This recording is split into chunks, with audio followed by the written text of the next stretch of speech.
Assalamualaikum warahmatullahi wabarakatuh. Perkenalkan, nama saya Ali Akbar, peserta Latsar Angkatan ke-10 CPNS tahun 2025, penempatan tugas di Sekretariat Kota Banda Aceh, Pemerintah Kota Banda Aceh. Di sini saya akan menjelaskan materi ataupun muatan yang tercantum di dalam agenda 1 Latsar ini. Yang mana di dalam agenda 1 ini terdiri dari 3 materi. Yang satu, wawasan kebangsaan dan bela negara. Yang kedua, analisis isu-isu kontemporer. Dan yang ketiga, kesiapsiagaan bela negara.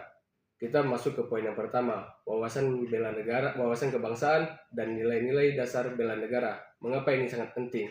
Karena sebagai ASN, kita sebagai pemersatu bangsa harus bisa membangun identitas bersama, menghargai keanekaragaman, menjaga kedaulatan dan kedirgantaraan, solid dalam perbedaan, dan memiliki satu visi dan misi yang sama.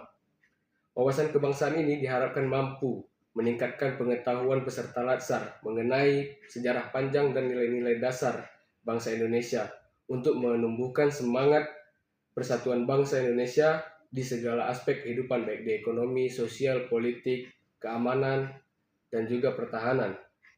Terus yang selanjutnya, bela negara, yang mana setiap warga negara Indonesia wajib membela bangsanya tanpa terkecuali seperti yang tercantum dalam Undang-Undang Dasar 1945 pasal ke-30. Di dalam materi ini termuat nilai-nilai dasar bela negara, terdiri 5 poin. Nomor 1, cinta tanah air. Yang kedua, sadar berbangsa dan bernegara. 3, rela berkorban. 4, setia kepada Pancasila sebagai ideologi negara. Dan yang kelima, kemampuan awal bela negara. Sekarang kita masuk ke poin yang kedua, menganalisis isu-isu kontemporer. Yang mana isu-isu kontemporer ini adalah isu-isu ataupun masalah yang eksis terjadi sampai saat ini seperti proxy war, korupsi, kolusi dan nepotisme, narkoba, terus juga terorisme, money laundry, yang mana ini sangat berkaitan erat dengan ASN. Di sini kita harus mampu menjaga kedaulatan negara dengan menepis segala-segala isu ini dan juga tidak menjadi pelaku dalam isu-isu kontemporer ini. Apalagi perihal korupsi, kolusi, dan nepotisme. Itu sangat-sangat mencederai moral dan etika ASN. Di sini kita bisa menganalisis isu-isu ini melalui analisis SWOT ataupun yang telah saya baca itu adalah analisis Fishbone.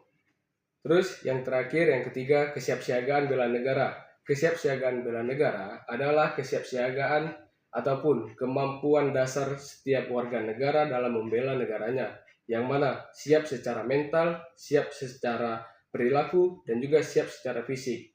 Di sini kita akan membahas tentang kesiapan fisik warga negara dalam membela negara Indonesia harus mampu untuk membina fisiknya sendiri dan juga menjaga keprimaan ataupun kebugaran fisiknya agar suatu saat dibutuhkan oleh negara dalam membela ataupun negara dalam keadaan terancam, maka setiap warga negara ini mampu untuk melindungi kedaulatan dan keamanan negara. Terus kesiapsiagaan mental dan intelijensia, yang mana di sini warga negara harus mampu menganalisis setiap isu-isu yang timbul di masyarakat, apakah informasi tersebut ataupun isu tersebut adalah benar ataupun hoax, di mana di industri digital 4.0 ini isu-isu ataupun penggiringan opini itu sangat mudah dilakukan untuk mempengaruhi masyarakat dalam menghadapi masalah-masalah yang ada. Kita sebagai ASN harus mampu menganalisis isu ini agar tidak terpecah belah, sehingga kita sebagai ASN mampu melaksanakan tugas utama kita, yaitu sebagai pelaku mempererat setiap kegiatan bernegara, mempererat kegiatan sosial bermasyarakat. Dan yang ketiga, kesiapsiagaan perilaku, yang mana ASN itu harus patuh ke dalam Undang-Undang Nomor 20 Tahun 2023 tentang ASN. Di situ semua perilaku hidup ASN itu diatur sehingga ASN tidak menyimpang dari segala hal-hal yang mencederai nama baik dan juga moral ASN. Sekian dari saya, itu saja yang bisa saya sampaikan tentang agenda 1 ini. Wabillahi taufiq wal hidayah, lebih dan kurang saya mohon maaf. Wassalamualaikum warahmatullahi wabarakatuh.